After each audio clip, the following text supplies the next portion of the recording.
keep speaking and bring it up here, I can actually bring up the volume that we're compressing here. And as it's going up, it's going into the yellow there, which is a good spot. We don't want to go to the red, and anything over red is going to clip and distort, which brings us to the very last piece of the chain here, which is very important. And people do this wrong all the time. They put this at the start of their vocal chain. Is a limiter. Now, if you think of a limiter, what the word is limit, so it's going to limit whatever's going to coming out of the end. Like we spoke earlier, you know, my voice is the start of the signal chain going into the mic.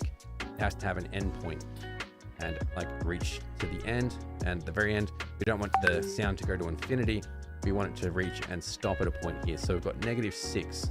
As you can see here, this is like a safety net where it's going to block the sound. So even if something's super loud, like a big bang or something comes into the mic, it's going to just hit that wall and stop at -6. So we can change this, but -6 is good for video, -3, -6 for good for live streaming and video. A limiter is sort of like a compressor, but its main job is just to brick wall the sound and stop it.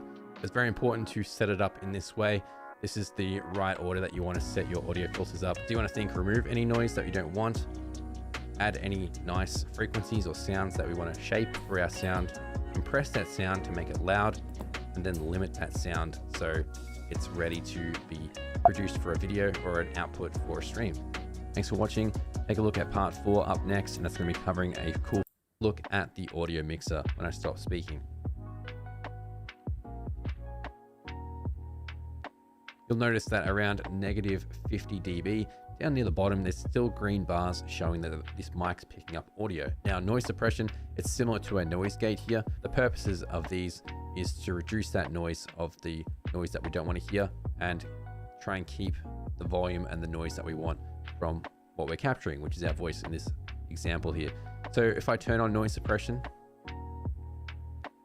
you can see that it's stopped. Now it's bringing back up because I'm speaking, but you can see that it's actually stopped here in the mixer. When I stop speaking, it goes away. So in this signal chain here, having noise suppression just on this setting here that I've got actually is good enough. But if you needed further assistance and a bit more tweaking, you can use a noise gate as well, and it's going to do the same job. So if I turn off the noise suppression here, see we've got our noise coming back through again, and we don't want that. We just want to capture our voice at the threshold of the volume that we're speaking at here. And you can see we're peaking around -30 with my speaking voice. If I go closer, it's going to get a little bit higher, but from this distance here, it's about -30. So you want to tweak these parameters here. So if we turn on our noise gate, we've got a couple of different options here. So you're going to see here there's an open threshold, closed threshold. Now it's a bit more complex. The noise suppression is a bit more easier to use. So if you're not too familiar with these sort of settings, throw on the noise suppressor. It should do its job here.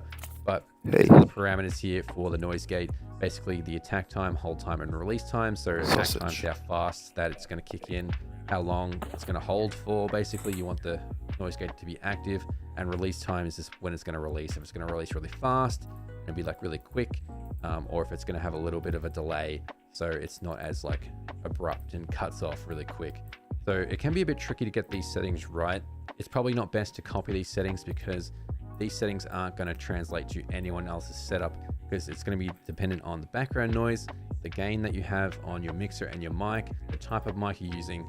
So these settings are not going to be customized for you to copy or anything like that. There's no standard settings to copy off. These two top sliders here are going to be the ones that are going to be using the most here. If you are using it, it's going to be the closed threshold and the open threshold, and that's a decibel level you can see there. So the closed threshold is the level at which the noise gate closes, so effectively blocking the quieter sounds below this threshold. So you can see it's at -21. So you can see the background noise here. Once I stop speaking, it's going to hit around -45 on the meter. So you'd want to set this closed threshold above the background noise that you want to remove. So whatever noise is coming in through that meter, set this threshold above that. So whatever the peak of that is, of your background noise, just set that decibel level just above that. As you can see, if I drag it down, it's above it and it's removed it, but we're not receiving any signal from our mic yet. So the open threshold is the one that we want to set where it actually opens up. Let's out.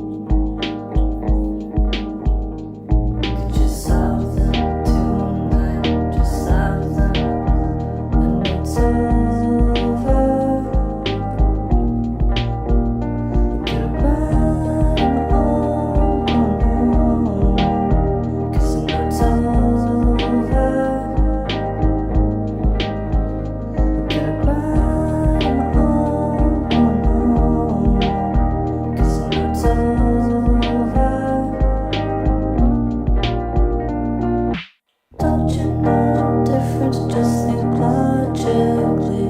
What you said to me, that you wanted peace. Now you're with some random bit, he's your side piece. Hope he one day